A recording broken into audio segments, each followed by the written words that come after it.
केजरीवाल के घर मारपीट मामले पर स्वाति मालीवाल ने राहुल गांधी समेत इंडिया ब्लॉक के नेताओं को लिखी चिट्ठी, मिलने का मांगा वक्त। 30 जून से शुरू होगा मन की बात कार्यक्रम। पीएम मोदी ने लोगों से विचार और सुझाव देने का किया आग्रह। पीएम मोदी ने जारी की किसान सम्मान की 17वीं किस्त। 9 करोड़ 26 लाख किसानों के खाते में ट्रांसफर किए 20,000 करोड़ रुपए। और वहीं दूसरी तरफ महंगाई और बढ़ने के आसार। कंपनियां लगातार बढ़ा रही दाम। साबुन, हेयर ऑयल, फूड जैसी रोजमर्रा की चीजों के रेट 2 महीने में 2 से 17% तक बढ़े। पीएम मोदी के पीएम किसान योजना के तहत 17वीं किस्त जारी करने पर कांग्रेस का हमला। कहा यह प्रसाद नहीं, किसानों का कानूनी हक है। दिल्ली में चल रही प्रोटेस्ट पॉलिटिक्स। पानी पर बीजेपी का मटका फोड़ प्रोटेस्ट, तो नीट पर आम आदमी और कांग्रेस सड़कों पर। और वहीं नीट पेपर लीक मामले में बड़ा खुलासा। NHAI गेस्ट हाउस में ठहराया गया था अभ्यर्थी। 30 से 40 लाख में हुई थी डील। मास्टरमाइंड का कबूलनामा। तो दूसरी तरफ गिरफ्तार किए गए 4 उम्मीदवारों के नीट रिजल्ट आए सामने, जिसमें रटा सिर्फ उसी विषय में ही मिले अच्छे नंबर। नीट एग्जाम में फ्रॉड करने वाला कोई डॉक्टर बना तो क्या होगा? NTA पर फिर भड़का supreme court. NEET paper leak मामले पर राहुल गांधी का बड़ा बयान। कहा नीट परीक्षा में 24 लाख से अधिक छात्रों के भविष्य के साथ हुए खिलवाड़ पर भी नरेंद्र मोदी हमेशा की तरह मौन धारण किए हुए हैं। बिहार, गुजरात और हरियाणा में हुई गिरफ्तारियों से साफ है कि परीक्षा में योजनाबद्ध तरीके से संगठित भ्रष्टाचार हुआ है।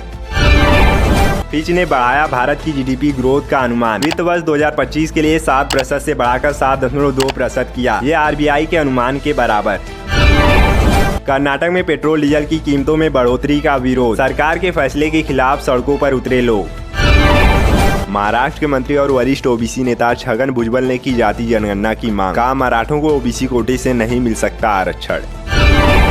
और वहीं दूसरी तरफ महाराष्ट्र कृषि मंत्री धनंजय पांडे ने की अनशन पर बैठे OBC कार्यकर्ताओं से मुलाकात। बोले हम सरकार के सामने रखेंगे आप लोगों की मांग।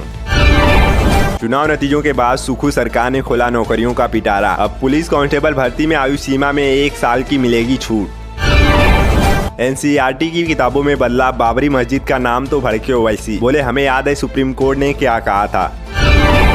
ओडिशा CM मांझी नवीन पटनायक समेत नवनिर्वाचित विधायकों ने विधानसभा में ली शपथ। 19 जून तक चलेगा कार्यक्रम। चुनाव बाद पश्चिम बंगाल में हिंसा का शिकार हुए लोगों से मिली बीजेपी की केंद्रीय टीम, लेकिन इससे पहले भाजपा के केंद्रीय दल को अपने ही पार्टी कार्यकर्ताओं के विरोध का सामना करना पड़ा।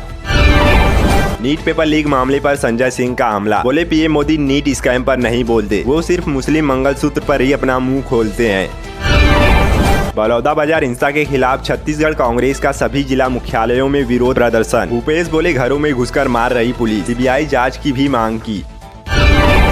रायबरेली सीट से सांसद बने रहेंगे राहुल गांधी। लोकसभा अध्यक्ष कार्यालय को दी सूचना।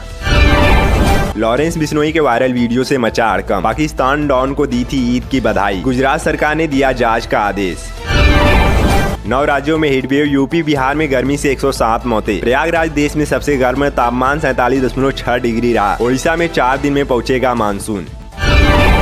असम में हो रही मूसलाधार बारिश। ब्रह्मपुत्र नदी का बढ़ा जल स्तर। IMD ने जारी किया अलर्ट।